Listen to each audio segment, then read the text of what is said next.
26 दिसंबर 2024 को हमने हमारे देश के एक बहुत जाने माने व्यक्ति को खोया। आज का रीड विथ मी उनकी जिंदगी की एक अनोखी कहानी पर है। So welcome to the segment read with me. And यहाँ पे हम एक तीर से तीन निशाने लगाने की कोशिश करेंगे। तो एंड ऑफ द वीडियो तक बताइएगा कि तीनों निशाने लगे कि नहीं।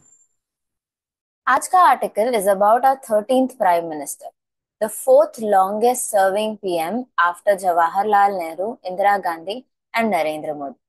तो अगर आप गेस कर चुके हैं तो हाँ, ये video is a tribute to honourable Manmohan Singh, India silent prime minister, and a story from his life. हम उनकी स्टोरी तो पढ़ेंगे, पर आज के आर्टिकल में लगभग 40 नए शब्द हैं। तो मेरे साथ अंत तक बने रहिए, and as usual there is a challenge at the end for you to win a free access to our community. So let's begin. आज के आर्टिकल का नाम है Manmohan Singh an easy boss with some mysterious humour. मैंने इसमें 40 शब्द पहले से हाईलाइट कर रखे हैं ताकि मैं भूल ना जाऊं कौन से शब्द को एक्सप्लेन करना है। So alright, let's begin. There is a simple way of knowing what world leaders are like, which is to observe the demeanor of their staff. Demeanour मतलब बर्ताव, बिहेवियर। ठीक है, तो वर्ल्ड लीडर्स को परखने का, दुनिया के लीडर को परखने का एक सिंपल सा फंडा है कि आप उनके आजू बाजू जो स्टाफ है, जो उनके साथ काम करते हैं, वो कैसा बिहेव करते हैं वो देखें। While sitting down for interviews with leaders, I have often been more struck by how nervous or ill-tempered their secretaries and advisors are than by the leaders themselves, who by and large want to make a good impression. काफी लंबा सा sentence है और थोड़ा सा complicated वे में लिखा है, सो लेट मी एक्सप्लेन इट। जब ये ऑथर इंटरव्यू के लिए बैठती है विद वर्ल्ड लीडर्स, उनको हमेशा पहले दिखता है कि जो एडवाइजर और सेक्रेटरी हैं वो कितने ग्रम्पी होते हैं। सामने लीडर तो हंस रहे हैं, बोल रहे हैं एंड गुड इंप्रेशन बनाने का ट्राई कर रहे हैं, बट जो पीछे लोग घूमते रहते हैं वो कितने नर्वस हैं या कितने इरिटेटेड हैं, इससे इनको समझ में आ जाता है लीडर कैसा है। Right, so let me go over the highlighted word. Struck. Struck एक बड़ा इंटरेस्टिंग सा शब्द है। स्ट्रक बाय लाइटनिंग सुना होगा आपने, बिजली गिर गई। राइट। स्ट्रक गोल्ड सुना होगा आपने, सोना मिल गया। स्ट्रक मतलब मिल जाना या चमकना, कि ओ मेरे दिमाग में एन आइडिया स्ट्रक मी। यहाँ पे ऑथर का वो मतलब है कि अरे ऐसे बत्ती जल गई। राइट। इल टेम्पर्ड, नर्वस मतलब आपको पता ही है। इल टेम्पर्ड मतलब इरिटेटेड, जो एकदम ग्रम्पी नकचड़ा सा इंसान हो उसे हम इल टेम्पर्ड कहते हैं। By and large is a very interesting phrase which you keep using time and again. काफी कॉमन फ्रेज है। It is something that is mostly true but not entirely. By and large ये video unscripted चलता है, but mostly true. कभी कभी कुछ चीजें हम स्क्रिप्ट कर देते हैं ये जस्ट रीड विथ मी वाले वीडियो में। Right. Alright. Impression, good impression मतलब ओपिनियन। तो लीडर का पूरा पूरी तैयारी में आते हैं कि उनका इंप्रेशन तो आप पे अच्छा बने, आपको लगे वो अच्छे हैं, आपका ओपिनियन हो कि वो अच्छे। Right, so this is what that sentence is. If those in the background are relaxed and smiling, it indicates that the leader is easygoing. जो पीछे खड़े हुए लोग हैं अगर वो रिलैक्स्ड हैं, वो एकदम चिल बैठे हैं, तो इससे पता लगता है, इंडिकेट मतलब पता लगना, कि leader easy going. Easy going is somewhat an opposite of ill tempered. Easy going मतलब सब चिल चिल चिल बंदा। आपने वो मीम देखा है, chill guy, easy going, relax, tolerant in attitude और manner. If the staff are on their toes, shifting anxiously as the interview proceeds, it suggests that the leader is imperious. On their toes, काफी interesting phrase है, again very common. If you say you are on your toes, it means that you are alert, you are ready for anything to come your way. ठीक है, I am on my toes when I am playing badminton. I am ready to hit any smash, any uh, thing that comes my way. ठीक है। Shifting एंग्शियसली, आपने nervous लोगों को देखा है, कभी ऐसे बैठेंगे कभी ऐसे बैठेंगे, वो कंटिन्यूसली शिफ्ट होते रहते हैं। शिफ्टिंग एंग्शियसली का मतलब वो है। तो अगर जो बैकग्राउंड के स्टाफ वाले लोग हैं, इफ दे आर अलर्ट हैं और काफी ऐसे नर्वस दिख रहे हैं, तो इसका मतलब ये है कि लीडर इंपेरियस है। इंपेरियस मतलब एरोगेंट या dominating. I once sat through a particularly difficult interview where the leader's press advisor sat right behind him, fixing me with a pleading stare, sweating profusely every time I asked a question that the boss may not have liked, and repeatedly trying to cut the interview short. तो एक बार ये author एक ऐसे difficult से interview में बैठे थे जहां उनके लीडर के प्रेस एडवाइजर एकदम पीछे बैठे थे लीडर के, एंड पीछे से ऑथर को कंटिन्यूअसली लुक्स दे रहे हैं कि प्लीज ऐसा सवाल मत पूछो। थोड़ा जब भी ये ऑथर गलत सा सवाल पूछ दे रहे थे या थोड़ा डिफिकल्ट सा सवाल पूछ दे रहे थे, उनके पसीने छूट रहे थे, स्वेटिंग प्रोफ्यूसली, पसीने छूटना। राइट। एंड रिपीटेडली, रिपीटेडली मतलब बार बार बार बार बार बार वो प्रेस एडवाइजर इंटरव्यू छोटा करने की ट्राई कर रहे हैं। यहाँ पे एक और चीज मैं हाईलाइट करूंगी पर्टिकुलरली, ये ना बहुत ही particularly easy phrase to understand है, पर पर्टिकुलरली कितना इंटरेस्टिंग वे में यूज किया गया, राइट? तो आगे बढ़ते हैं। By that count former prime minister Manmohan Singh who passed away last week was an extremely easy boss।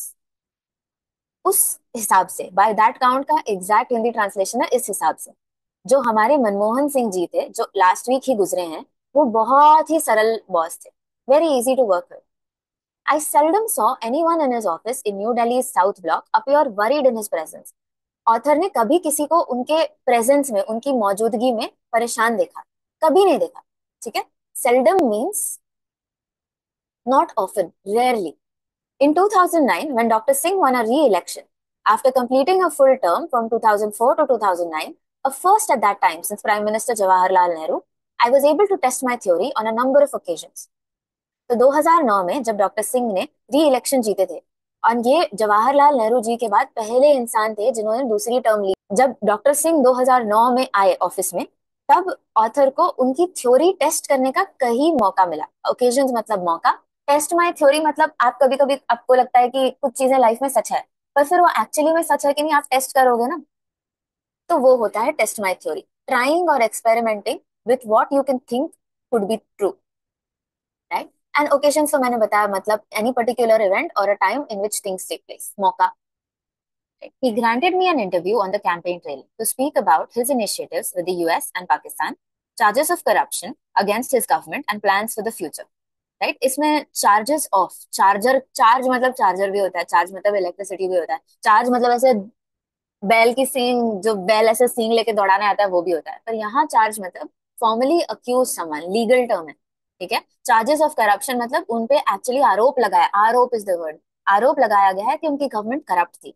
And तो ऑथर ने उनको जब इंटरव्यू ले रही थी तब पूछा कि यूएस और पाकिस्तान के साथ क्या नए नए संबंध हम जोड़ रहे हैं, आपके जो गवर्नमेंट के अगेंस्ट आरोप है करप्शन के उसके बारे में पूछा, और फ्यूचर के प्लान्स के बारे में पूछा। The 2009 win was particularly significant. I hope you notice particularly again, as he had come through a heart bypass just months before the election। तो 2009 का जो जीत है, जो उनकी प्राइम मिनिस्टर का चुनाव हुआ, वो काफी सिग्निफिकेंट था, काफी इंपॉर्टेंट था, क्योंकि ये उनके एक हार्ट बाईपास सर्जरी के जस्ट बाद हुआ था। And in this interview, he was clear that 2009 would be his last election। ये इंटरव्यू में उनको पता था कि 2009 की इलेक्शन उनकी लास्ट इलेक्शन होगी। He did not contest in 2014।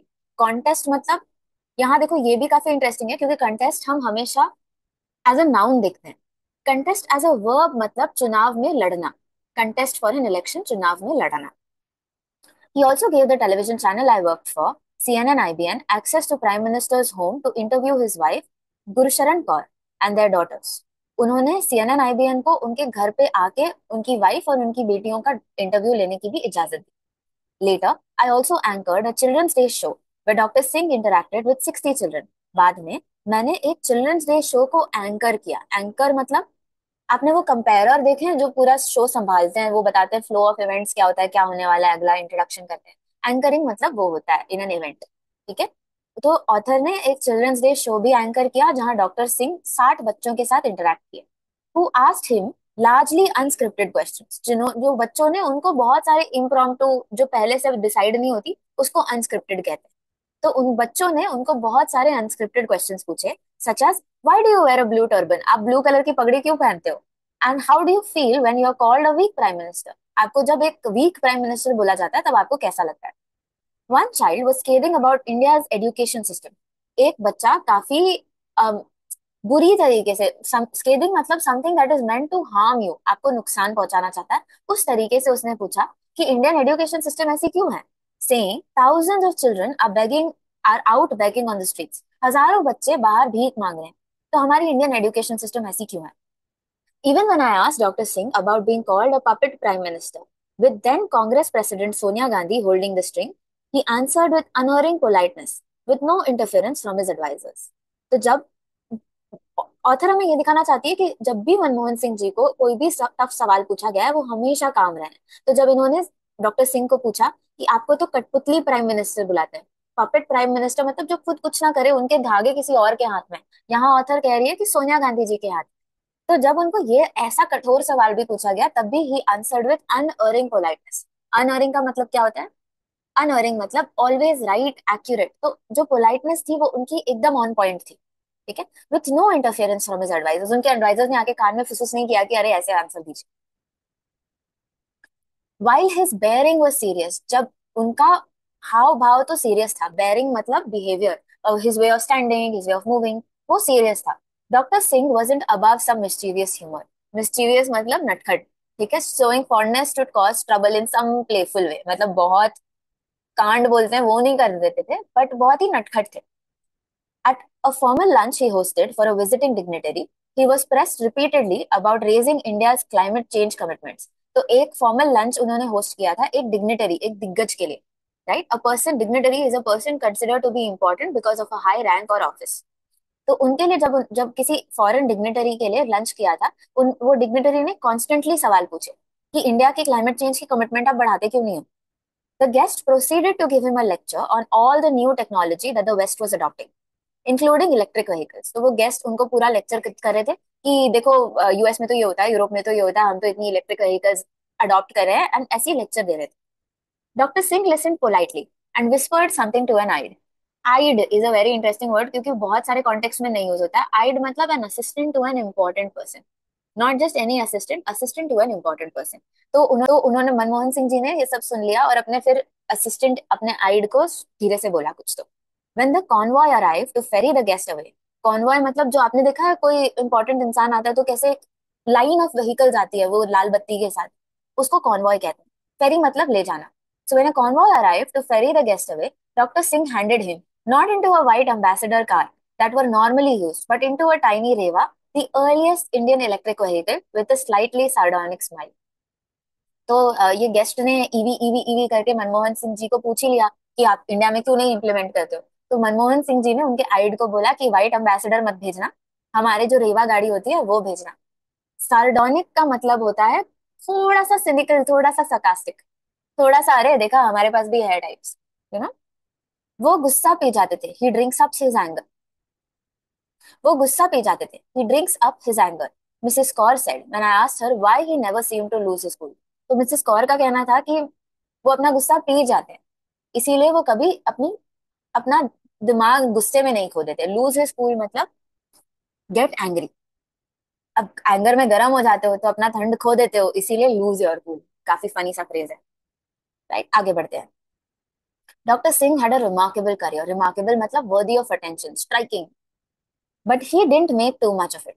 Make too much of it भी काफी इंटरेस्टिंग फ्रेज है, काफी कॉमनली यूज होता है। इसका मतलब ये है कि गिव और ascribe significant amount of attention और इम्पोर्टेंस टू। तो काफी इंपॉर्टेंस नहीं देते थे अपने रिमार्केबल करियर को, बड़ा बड़ा चढ़ा के नहीं कहते थे। In fact he suppressed any reporters instinct for emotive copy. Reporters का काम होता है ऐसे सवाल पूछना जिससे इमोशन भावुक हो, इमोशन आए आंसर में। इमोटिव मतलब अराउजिंग और able to arouse intense emotions, ठीक है, that is what emotive is. And कोई भी रिपोर्टर की पहली काम ये होती है कि ऐसा सवाल पूछो, पर मनमोहन सिंह जी वो सब सप्रेस कर देते थे, वैसे ही कुछ भी क्वेश्चंस को दबा देते। His family did the same, उनका परिवार भी सेम काम करता था। Telling me in an interview that his favourite food was लौकी का हलवा एंड कड़ी चावल, he was a vegetarian, and that they hadn't been on a holiday since decades। तो उनके परिवार भी सेम काम करता था, एकदम standard down to earth answer देता था। Seeing the disappointment on my face at these slightly colorless responses, color मतलब रंग, colorless मतलब फीका, एग्जैक्टली यहाँ पे उसका मतलब है कि अरे लौकी का हलवा कड़ी चावल एक्साइटिंग आंसर्स नहीं है, हॉलीडे पे ना जाना एक्साइटिंग आंसर नहीं है according to the author, right. तो ये जो स्लाइटली कलरलेस फीके रिस्पॉन्सेज थे उससे ऑथर को थोड़ी डिसअपॉइंटमेंट तो हो गई। His daughter said almost conspiratorially that I should ask him to sing. इस कॉन्स्पिरेसी वर्ड आपको पता है, कॉन्स्पिरेसी मतलब कोई सीक्रेट या कोई बड़ा सा दुनिया वाइड सीक्रेट। कॉन्स्पिरेटोरियली मतलब in a manner that suggest secret, सुनो एक सीक्रेट है ऐसा, right. That I should ask him to sing, तो उनकी बेटी ने सजेस्ट किया कि मुझे डॉक्टर सिंह को बोलना चाहिए गाने के लिए। She disclose that he had sung to them as children, उसने कहा कि बचपन में वो गाया करते थे। डिस्क्लोज मतलब एक सीक्रेट खोल देना, मेक अ सीक्रेट नोन, ठीक है। And that he had also compose songs for his grand children as lullabies, and उन्होंने गाने भी बनाए थे अपने पोता पोती नाता नातियों के लिए। However I never got my wish, कि मनमोहन सिंह जी गा दें, ये उनकी ख्वाहिश, ऑथर की ख्वाहिश कभी पूरी नहीं हुई। When I asked him at the Children's Day event to perform his favorite song, He blushed and quickly turned to his wife, known for her kirtan singing, saying, "She is much better than me." तो जब author को मौका मिला था on children's day Manmohan Singh ji को बोलने का कि प्लीज आप एक गाना तो सुना दीजिए, आपके बच्चे इतना कह रहे हैं, तब वो ब्लश करके बोले कि मेरी मेरी अर्धांगिनी मेरे से काफी बेटर है, she is much better than me. Right, so I hope ये 40 वर्ड या फ्रेजेस में से कुछ तो आपके लिए नए होंगे या इनका यूसेज नया होगा। So now it is time for the challenge that I promised. Use at least 3 of the phrases in the sentence in the comments. अगर अच्छा प्यारा सा सेंटेंस बनाया आपने तो we will ping you with a discount coupon for our community. Thank you for watching Read With Me and keep growing with drawings. Bye.